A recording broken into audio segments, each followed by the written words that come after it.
अभिमन्यु की आखिरी रात। चंद्रमा अपनी शीतल किरणों से कुरुक्षेत्र की रक्तरंजित भूमि को ढक रहा था। युद्ध के 12 भीषण दिन बीत चुके थे और हर पक्ष थकान से चूर था। परंतु कौरवों की रणनीति अब और भी क्रूर हो चली थी।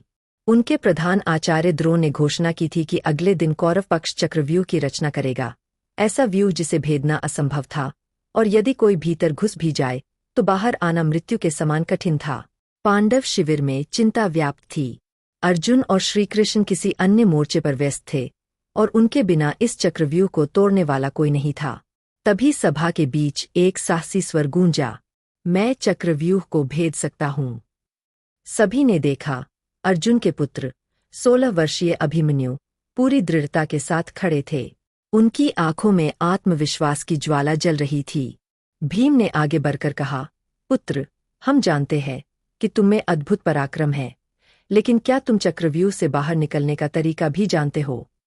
अभिमन्यु कुछ क्षण के लिए मौन रहे, फिर मुस्कराते हुए बोले, पिता ने मुझे गर्भ में ही चक्रव्यूह में प्रवेश करने की विधि सिखाई थी, परंतु बाहर निकलने का ज्ञान अधूरा रह गया।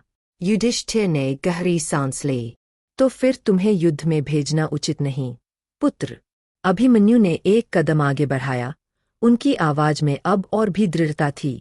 क्या एक क्षत्रिय इसलिए युद्ध से पीछे हट सकता है क्योंकि उसका ज्ञान अधूरा है?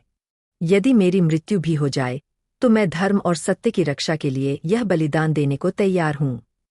युधिष्ठिर और भीम उसकी दृढ़ता देखकर निरुत्तर हो गए। सभा समाप्त हो चुकी थी, लेकिन अभिमन्यु सीधा अपनी माता सुभद्रा के शिविर में पहुंचे। वह मौन बैठी हुई थीं, जैसे उन्हें किसी अनहोनी का आभास हो रहा हो। अभिमन्यु उनके पास गए और धीरे से बोले, माँ, आप इतनी चिंतित क्यों हैं? सुभद्रा ने उसकी आंखों में देखा। वर्षों पहले जब वह गर्भवती थीं, तब अर्जुन ने अभिमन्यु को चक्रव्यूह भेदन की कला समझाई थी। आज वही पुत्र, जिसका उसने गर्भ में पालन किया था, युद्ध में जाने को तैयार था। पुत्र, क्या तुम्हें भय नहीं लगता? अभिमन्यु मुस्कराए, माँ, क्या अर्जुन का पुत्र कभी भयभीत हो सकता है? सुभद्रा की आंखों में आंसू आ गए।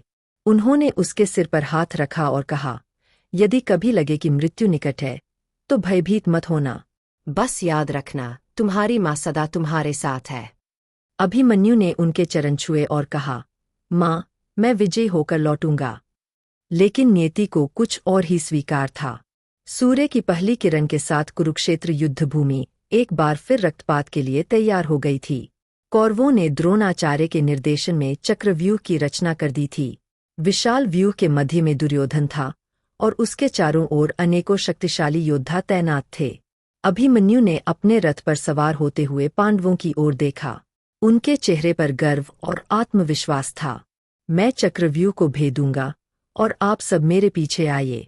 उन्होंने घोड़े की लगाम खींची और उनका रथ वेग से चक्रव्यूह की ओर बढ़ा। उनके धनुष की प्रत्यंचा खींची और देखते ही देखते बाणों की वर्षा होने लगी। कौरवों के योद्धा स्तब्ध रह गए।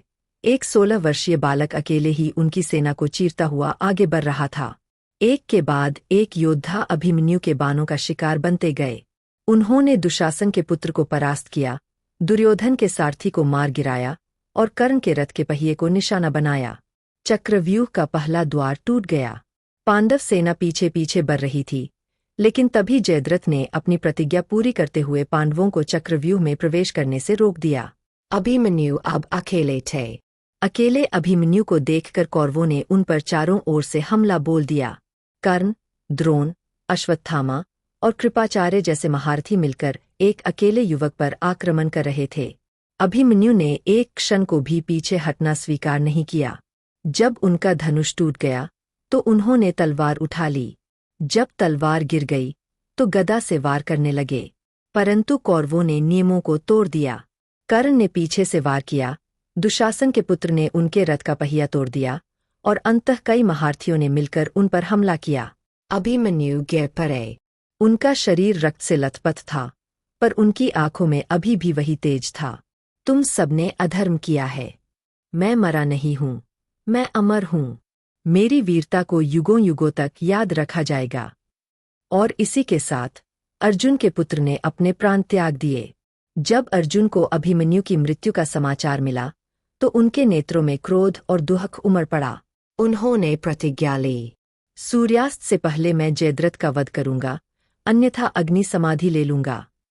अभिमन्यु का बलिदान व्यर्थ नहीं गया, उसने युद्ध की दिशा बदल दी। आज भी जब वीरता की बात होती है तो अभिमन्यु का नाम सबसे पहले लिया जाता है। उनका बलिदान केवल एक योद्धा की कहानी नहीं, बल्कि अमर गाथा बन गया। ऐसी और मज़ेदार कहानियां सुनने के लिए हमारे चैनल मिनी स्टोरी टेलर को अभी सब्सक्राइब करें।